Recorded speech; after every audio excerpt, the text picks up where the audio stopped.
The intelligent investor अध्याय 19। सबसे खतरनाक असत्य वे होते हैं जो सत्य का थोड़ा विकृत रूप होते हैं। जी.सी. लिस्टेबर्ग। ग्राहम ने हार क्यों मानी? द इंटेलिजेंट इन्वेस्टर का शायद ही ऐसा कोई हिस्सा होगा जिसमें ग्राहम ने इतना अधिक बदलाव किया हो जितना इसमें हुआ है। पहले संस्करण में यह अध्याय उन जोड़ियों में से एक था जो लगभग 34 पृष्ठों तक चलता रहा। वह मूल निवेशक बतौर कारोबार मालिक, शेयरधारक के मतदान अधिकार, कॉरपोरेट प्रबंधन की गुणवत्ता परखने की तरीके तथा आंतरिक व बाहरी निवेशक के बीच हित संघर्ष को पहचानने की तकनीकों से संबंधित था। हालांकि अपने अंतिम संबोधित संस्करण में ग्राहम ने संपूर्ण चर्चा को संक्षेप में डिविडेंड पर 8 पृष्ठों तक छोटा कर दिया था। ग्राहम ने अपने मूल तर्क को 3/4 से अधिक क्या काट दिया। दशकों के उपदेश के बाद उन्होंने स्पष्ट रूप से आशा छोड़ दी थी कि निवेशक कभी भी कॉरपोरेट मैनेजर के व्यवहार पर निगरानी रखने के दिलचस्पी लेगा, लेकिन प्रबंधन के दुर्व्यवहार, संदेहात्मक अकाउंटिंग अथवा AOL, Enron, global crossing, sprint और वर्ल्डकॉम जैसी प्रमुख फर्मों की टैक्स चालबाजियां घोटालों की नवीनतम महामारी है, जो ऐसा कठोर रिमाइंडर है कि ग्राहम के नित्य निगरानी की आवश्यकता के पहले जो चेतावनी दी थी वह पूर्व से ही कहीं ज़्यादा महत्वपूर्ण हो गई।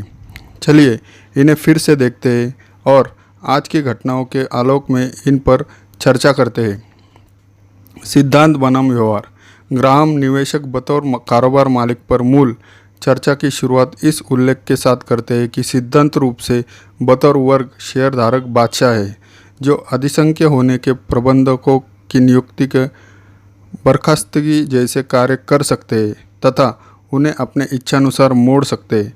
लेकिन व्यवहार रूप में ग्राहम कहते हैं कि शेयरधारक की पूरी विफल है ऐसा वर्ग जो न बुद्धिमत्ता दर्शाता है न सजगता। वे प्रबंधन की अनुशंसाओं पर भेड़चाल में वोट देते हैं, भले ही प्रबंधन का उपलब्धियों का रिकॉर्ड कितना भी खराब हो। औसत अमेरिकी शेयरधारक को स्वतंत्र रूप से समझदारी भरी कार्रवाई करने को प्रेरित करने का एकमात्र तरीका उनके नीचे पटाखे का धमाका करना है।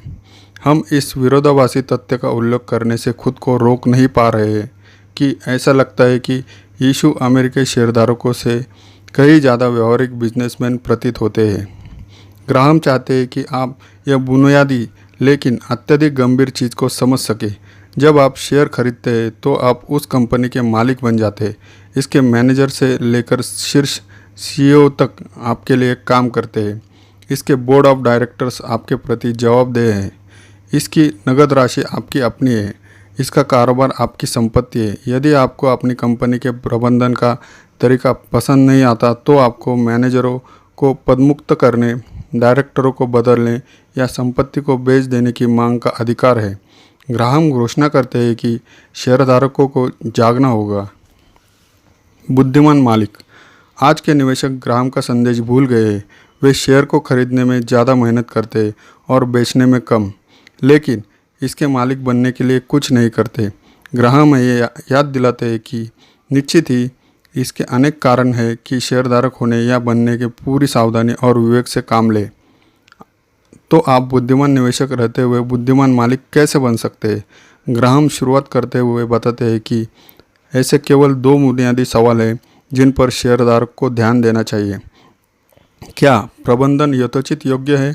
क्या औसत बाहरी शेयरधारक के हितों का ध्यान रखा जा रहा है? आप प्रबंधन की योग्यता को आंकने के लिए प्रत्येक कंपनी की लाभप्रदता, आकार और प्रतिस्पर्धात्मक की तुलना उसी उद्योग में उसके समान अन्य फर्मों से करते हैं। अगर आप मैनेजर अच्छे न होने के निष्कर्ष निकाले तो क्या होगा? तब ग्राहम कहते हैं कुछ अन्य महत्वपूर्ण शेयरधारकों को यकीन दिलाना होगा कि बदलाव ज़रूरी है और उन्हें इस दिशा में काम करने को तैयार करना होगा। दूसरा, शेयरधारक इतने खुले दिमाग के अवश्य हो कि प्रॉक्सी सामग्री को पढ़ सके और दोनों पक्षों को तर्कों का वजन समझ सके। उन्हें कम से कम यह जानने के सक्षम होना चाहिए कि उनकी कंपनी कब विफल रही है तथा अवलंबी प्रबंधन की पुष्टि के वास्ते धूर्ततापूर्ण साधारण बातों से अधिक की मांग करने के लिए तैयार रहना चाहिए। तीसरा, यह तब ज़्यादा मददगार होगा जब आंकड़े परिणामों का औसत से कमतर होना स्पष्ट रूप से दिखा रहे हो। अगर यह प्रबंधन की नीतियों और क्षमता को पारित करने के लिए भारी बिजनेस इंजीनियरों को बुलाने का रिवाज बन गया हो। एनरॉन एंड रन 1999 में एनरॉन कॉर्प फॉर्च्यून 500 की अमेरिकी शीर्ष कंपनियों की सूची में 7वें स्थान पर थी। इस ऊर्जा दिग्गज का रेवेन्यू, एसेट और आय रॉकेट की तरह बढ़ रही थी। लेकिन क्या होता यदि निवेशक ग्लैमर और चमकदार संख्याओं को नज़रअंदाज कर देते और सिर्फ एनरॉन के 99 के प्रॉक्सी स्टेटमेंट का सहज बोध के सूक्ष्मदर्शी के विश्लेषण करता।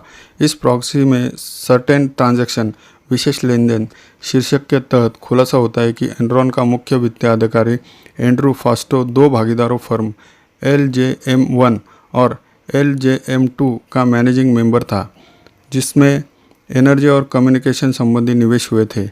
और यह LJM1 और LJM2 खरीद किससे रही थी?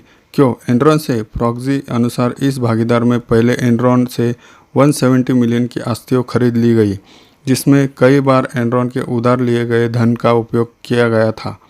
इंटेलिजेंट इन्वेस्टर फौरन सवाल करता है, क्या एनरॉन के डायरेक्टरों ने इस व्यवस्था को अनुमति दी है? हाँ, प्रॉक्सी ने कहा।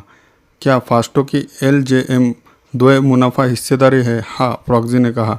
क्या एनरॉन का मुख्य वित्तीय अधिकारी होने से फास्टो का एनरॉन के शेयरधारकों के हितों में विशेष रूप से कार्य करने का दायित्व है? निश्चित ही है। क्या इस तरह फास्टो पर कर्तव्य बाध्यता की थी वह एनरॉन की बेची किसी भी आस्ति पर सर्वाधिक कीमती हासिल करे? निसंदेह। यदि LJM एनरॉन की आस्तियों के लिए भुगतान करती है तो इससे LJM2 का संभावित मुनाफा और फास्टो की निजी आय घट नहीं जाती। साफ तौर पर वही दूसरी ओर यदि LJM कम कीमत दे तो क्या इससे फास्टो और उसके भागीदारों का मुनाफा बढ़ जाएगा, लेकिन एनरॉन की आय पर आघात होगा। साफ तौर पर क्या एनरॉन को फास्टो और उसके भागीदारों को एनरॉन की आस्तियाँ खरीदने के लिए धन उधार लेना चाहिए, जिससे संभवतः फास्टो का निजी मुनाफा उत्पन्न होता है? क्यों? क्या इन सबसे मुख्य रूप से हितों के विक्षुब्ध करने वाला संघर्ष होता है? इसका कोई दूसरा जवाब नहीं हो सकता। इसे अनुमति देने वाले डायरेक्टरों के फैसले के बारे में व्यवस्था क्या कहती है? यह कहती है कि आप अपने निवेशित डॉलर कहीं और ले जाएं। इस बर्बादी से 2 साफ उभरते हैं। कभी भी संख्याओं में इतने गहरे मत डूबो कि सहज बोध दरवाजे पर छूट जाए, और हमेशा शेयर खरीदने से पहले और बाद में प्रॉक्सी स्टेटमेंट को हमेशा पढ़ें। प्रॉक्सी मटेरियल क्या होता है और ग्राहक इसे पढ़ने पर जोर क्यों दे रहे हैं? प्रॉक्सी स्टेटमेंट में जो भी सभी शेयरधारक को भेजते हैं, कंपनी अपनी वार्षिक बैठक के एजेंडे की घोषणा करती है तथा मैनेजरों और डायरेक्टरों के वेतन और शेयर स्वामित्व संबंधी विवरण के साथ ही कंपनी व अंदर के लोगों के बीच हुए सौदे का खुलासा भी करती है। शेयरधारकों को वोट करने के लिए कहा जाता है कि कौन सी लेखा फर्म खातों का ऑडिट करेगी तथा बोर्ड और डायरेक्टर से कौन कौन रहेगा। यदि प्रॉक्सी को पढ़ते हुए आप अपने सहज बोध का उपयोग करेंगे तो यह दस्तावेज कोयला खदान के कनारी पंछी जैसा जाएगा। वह शुरुआती चेतना व्यवस्थित जो कुछ गलत होने का संकेत करता है। एंड्रॉयड का साइड बार देखें। फिर भी औसतन 1/3 आधे के बीच निजी निवेशक अपने प्रॉक्सी पर वोट देने की परवाह नहीं करते। क्या वे इन्हें पढ़ते भी हैं? अपनी प्रॉक्सी को समझना और वोट देना हर तरह से बुनियादी बात है जिससे इंटेलिजेंट इन्वेस्टर बना जाए। वैसे ही जैसे अच्छा नागरिक बनने के लिए खबरों की जानकारी और अच्छे बुरे को समझते हुए वोट देना है। इससे कोई फ़र्क नहीं पड़ता कि कंपनी में आपकी हिस्सेदारी 10% की है या आपके पास तुच्छ 100 शेयर है। एक 10,000 से 1% है। यदि आपने अपने पास मौजूद शेयर की प्रॉक्सी कभी नहीं पढ़ी और कंपनी बर्बाद हो जाती है तो इसका दोष केवल आप पर होगा। यदि आप प्रॉक्सी पढ़ते हैं और उसकी कुछ चीज़ों आपको परेशान करती है तो हर डायरेक्टर के विरोध में वोट करें जिससे आपकी असहमति दर्ज हो सके। वार्षिक मीटिंग में शामिल हो और अपने अधिकारों पर बात करें। अपने शेयर के लिए समर्पित ऑनलाइन मैसेज बोर्ड तलाशें और अन्य निवेशकों से उद्देश्य से जुड़ने की बात करें। ग्राहम के पास एक और योजना है जो आज के निवेशकों के लिए फ़ायदेमंद हो सकती है। एक या अधिक पेशेवर व स्वतंत्र डायरेक्टरों के चयन से लाभ उठाया जा सकता है। ये बड़े कारोबारी अनुभव वाले लोग होते हैं जो संस्थान की समस्याओं पर नवीन और अनुभवी नज़र रख सकते हैं। उन्हें अलग से वार्षिक रिपोर्ट बनानी चाहिए जो सीधे शेयरधारक को संबंधित हो और जिनमें संस्थान के मालिकों से जुड़े प्रमुख सवालों पर उनका नज़रिया हो। क्या कारोबार में वे परिणाम दिखते हैं जिनकी बाहरी शेयरधारक उचित प्रबंधन के तहत उम्मीद करते हैं? यदि नहीं तो क्यों, और इस बारे में क्या किया जा सकता है? कोई व्यक्ति अनुमान ही लगा सकता है कि ग्राहम के इस प्रस्ताव में उन कॉरपोरेट दोस्तों व गोल्फ के साथियों के बीच कैसी घबराहट हो सकती है जिनमें से आज के स्वतंत्र डायरेक्टर है। इससे यह नहीं मान लेना चाहिए कि उनकी रीढ़ की हड्डी में सिरहन दौड़ जाएगी, क्योंकि ज़्यादातर स्वतंत्र डायरेक्टरों में लगता है कि रीढ़ की हड्डी होती ही नहीं है। आखिरकार किसका धन है? चलिए अब ग्राम के दूसरे पैमाने पर नज़र डालते हैं कि क्या प्रबंधन बाहरी निवेशकों के सर्वोत्तम हित के लिए काम करता है। मैनेजर हमेशा शेयरधारकों से यही कहते हैं कि वे मैनेजर सबसे अच्छे तरह से जानते हैं कि कंपनी नकद क्या करना चाहती है। ग्राहम सीधे इस मैनेजर की बकवास की पोल खोलते हैं।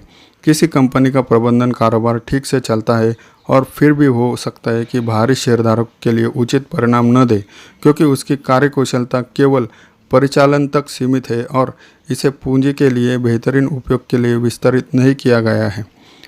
कुशल परिचालन का उद्देश्य कम लागत पर उत्पादन तथा बेचने के सर्वाधिक लाभप्रद साधनों को तलाशना है।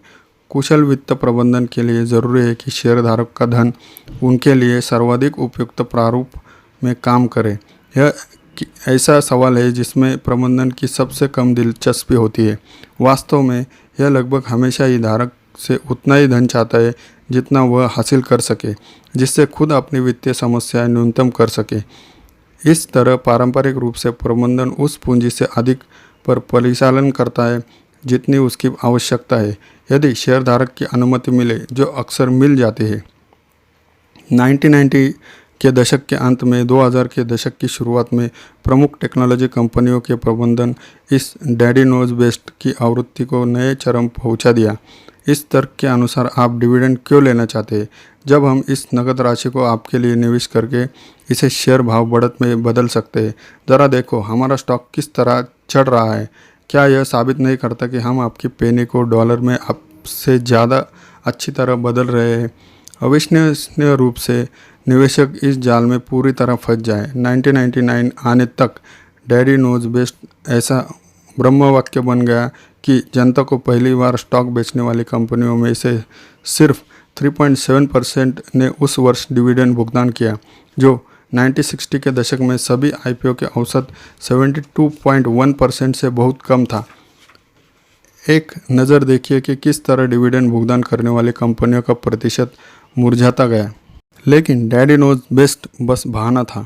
जहाँ कुछ कंपनियों ने इस नकद का अच्छा इस्तेमाल किया, वही शेष अधिकतर दो वर्गों में आती है जिन्होंने इसे व्यर्थ गंवा दिया और उन्होंने उसे उससे भी ज़्यादा तेज़ी से जमा किया जितनी से संभवतः खर्च कर पाते हैं। पहले समूह में प्राइसलाइन कॉम ने 2000 में ग्रोसरी और गैसोलीन जैसे मूर्खतापूर्ण उपक्रमों की शुरुआत करने के नुकसान में 67 मिलियन बर्बाद कर दिए, जबकि Amazon.com ने अपने शेयरधारकों की संपत्ति कम से कम 233 मिलियन बेबवेन और एशफोर्ड.com जैसे .com निवेश कर नष्ट कर दिया। अब तक रिकॉर्डेड सबसे बड़े दो नुकसानों JDS यूनिफेज का 2001 में 56 बिलियन और AOL टाइम वार्नर का 2002 में 99 बिलियन तक हुए, जब कंपनी डिविडेंड भुगतान के विकल्प की जगह अन्य फर्मों में विलय को चुना, उस वक्त जब उनके शेयर अत्यधिक ओवर वैल्यू थे। दूसरे समूह में 2001 के अंत तक ऑरेकल कॉप 5 बिलियन नकद जमा कर लिया। सिस्को सिस्टम ने कम से कम 7.5 बिलियन एकत्रित कर लिए थे। माइक्रोसॉफ्ट ने 38.2 बिलियन जितना ऊंचा नकद का पहाड़ जमा कर दिया और यह 2 मिलियन प्रति घंटे से अधिक औसत से बढ़ रहा था। आखिर बिल गेट्स अभी और कितना धन वर्षा चाहते हैं? अतः यह किस्सा संबंधी प्रमाण साफ तौर पर दर्शाते हैं कि अनेक कंपनियों कहीं नहीं जानती कि इस अतिरिक्त धन को अतिरिक्त रिटर्न में कैसे बदला जाए। सांख्यिकीय साक्ष्य में हमें क्या बताते हैं? मनी मैनेजर रॉबर्ट अर्नॉट और क्लिटफोर्ड आसे ने अपने अनुसंधान में पाया कि जब वर्तमान डिविडेंड कम होता है तो भविष्य में कॉरपोरेट आय भी कम हो जाती है, और जब वर्तमान डिविडेंड उच्च होता है तो ऐसी भावी आय भी होता है। 10 वर्ष के ज़्यादा अवधि में जब डिविडेंड उच्च था तब औसत रेट ऑफ अर्निंग ग्रोथ 3.9 बिंदु अधिक थी। कोलंबिया के लेखा प्राध्यापकों डोरेन निसम और जमीन जीव ने पाया कि जिन कंपनियों ने अपना डिविडेंड बढ़ाया उन्हें न केवल बेहतर स्टॉक रिटर्न्स हासिल हुआ, बल्कि यह डिविडेंड वृद्धि कम से कम 4 वर्ष तक डिविडेंड बदलाव के बाद भविष्य की उच्च लाभकारिता संबंधित रही। संक्षेप में, अधिकांश मैनेजरों का यह कहना गलत है कि आपका धन आपसे बेहतर तरीके से इस्तेमाल कर सकते हैं। डिविडेंड भुगतान करना शानदार परिणामों की गारंटी नहीं है, लेकिन इससे स्टॉक विशेष के रिटर्न अवश्य सुधार हुआ, क्योंकि कम से कम मैनेजरों के हाथों से धन निकाला जा सका इससे पहले कि उसे गवा दे या जमा कर ले। कम पर बेचना, अधिक पर खरीदना। इस तर्क पर क्या कहना है, जहां कंपनियां अधिशेष नकद को अपने शेयर खरीदने में इस्तेमाल कर लेती है। जब कोई कंपनी अपने शेयरों को वापस खरीदती है तो इसके आउटस्टैंडिंग शेयरों की संख्या घट जाती है, भले ही उनकी शुद्ध आय स्थिर बनी रहती है, लेकिन कंपनी के आय प्रति शेयर में वृद्धि हो गई। चूँकि इसकी कुल आय कम शेयरों में फैली होगी, तब बदले में इसके शेयर का भाव बढ़ेगा। डिविडेंड के विपरीत यह बेहतर है, क्योंकि वापस खरीदने पर उनके निवेशकों पर टैक्स नहीं लगता जो अपने शेयर बेचते नहीं है। इस तरह इससे टैक्स का बिल बढ़े बिना उनका स्टॉक का मूल्य बढ़ जाता है, और यदि शेयर सस्ते हो तब इन्हें वापस खरीदने में अतिरिक्त नकद को खर्च करना कंपनी की पूंजी का सर्वोत्तम उपयोग है। सिद्धांत रूप से सब सत्य है। दुर्भाग्य से वास्तविक जगत में शेयरों की वापस खरीदी ऐसे उद्देश्य से जाती है जिसे केवल बुरा ही कहा जा सकता है। अब स्टॉक विकल्पों को बांटना अधिकारियों, विशेष रूप से हाईटेक इंडस्ट्री में की क्षतिपूर्ति का इतना बड़ा भाग है कि मैनेजर्स को लाखों इशू जारी होते हैं जो इन्हें स्टॉक ऑप्शन के तौर पर भुनाते हैं, लेकिन इससे आउटस्टैंडिंग शेयरों की संख्या बढ़ जाती है और प्रति शेयर आय सिकुड़ जाती है। इस डायल्यूशन पर प्रतिक्रिया के लिए कंपनियां राइट बैंक करती है और खुले बाजार में कई मिलियन शेयर खरीद लेती है।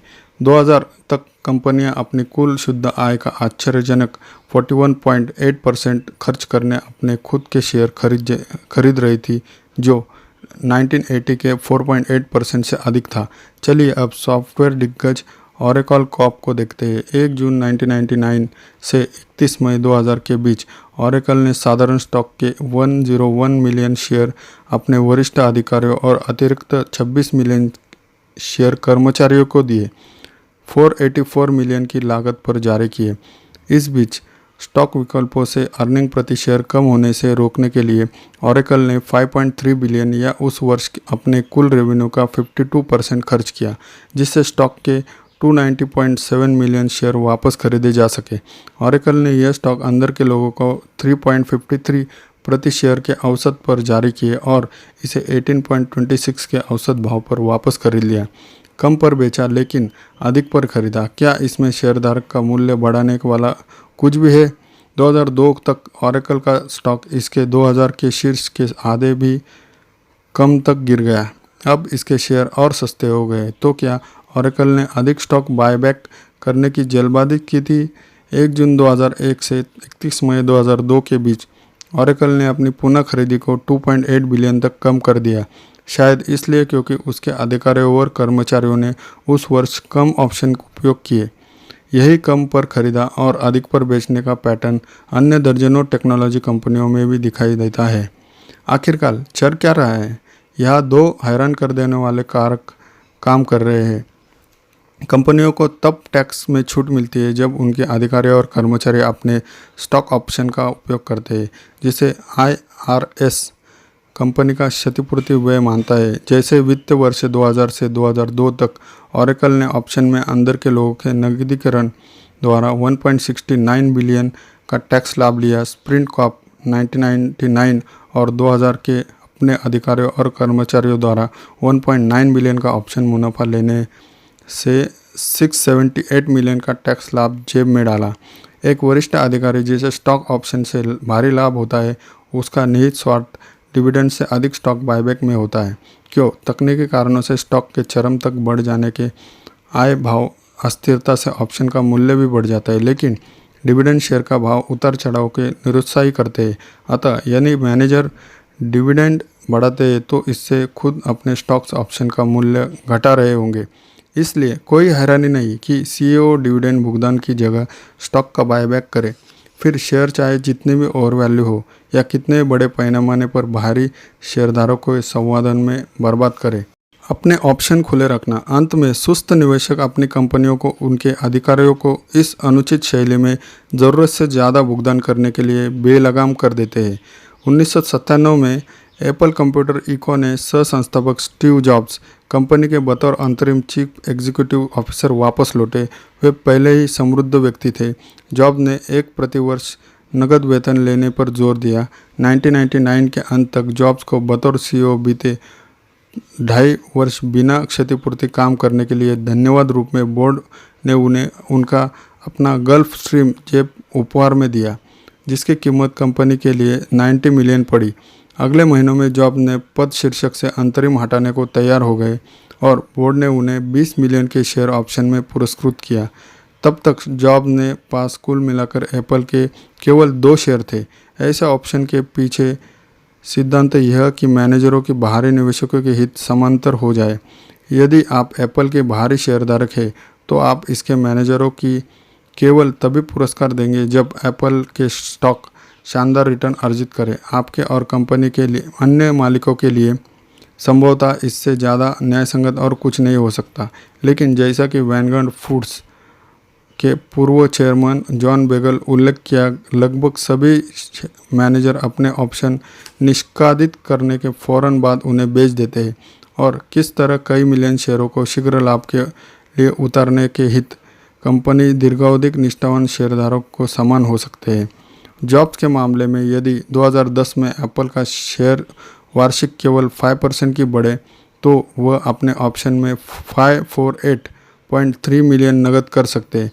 दूसरे शब्दों में, यदि एप्पल के स्टॉक समस्त स्टॉक मार्केट में दीर्घावधिक औसत रिटर्न का वादा नहीं कमा पाया तो भी जॉब ने $500 बिलियन मिल जाएंगे। क्या इससे उनके हित एप्पल के शेयरधारकों के साथ समांतर हो सकेंगे या इस भरोसे के लिए घातक होंगे कि एप्पल के शेयरधारकों ने बोर्ड ऑफ डायरेक्टर्स में रखा है। प्रॉक्सी स्टेटमेंट्स को सतर्कता से पढ़ने पर बुद्धिमान निवेशक ऐसी किसी भी आधिकारिक क्षतिपूर्ति योजना के खिलाफ वोट करेगा जिसमें मैनेजरों को आवंटित ऑप्शन कंपनी की शेयर आउटस्टैंडिंग से 3% ज़्यादा हो, और आप ऐसे भी किसी योजना को वोट करेंगे जिसमें ऑप्शन आवंटन शानदार परिणामों को लेकर स्पष्ट और स्थायी पैमाने पर प्रासंगिक न हो। मान लीजिए औसत स्टॉक उसी इंडस्ट्री में कम से कम 5 वर्ष की अवधि के लिए आउट परफॉर्म करता है। कोई भी सीईओ अपने को धनवान बनाने की पात्रता नहीं रखता यदि आपके लिए उसने खराब परिणाम उत्पन्न किए हैं। अंतिम विचार। चलिए ग्राहम के सुझाव पर वापस लौटते हैं कि हर कंपनी के स्वतंत्र बोर्ड सदस्यों को शेयरधारक को लिखित में रिपोर्ट देनी चाहिए कि क्या कारोबार का उसके असली मालिकों की तरह उचित प्रबंधन किया जा रहा है।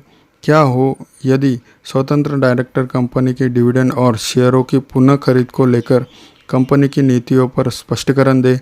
क्या हो यदि उन्हें विवरण देना पड़े कि वे किस तरह पहचानते हैं कि कंपनी के वरिष्ठ प्रबंधन ओवरपेड नहीं है।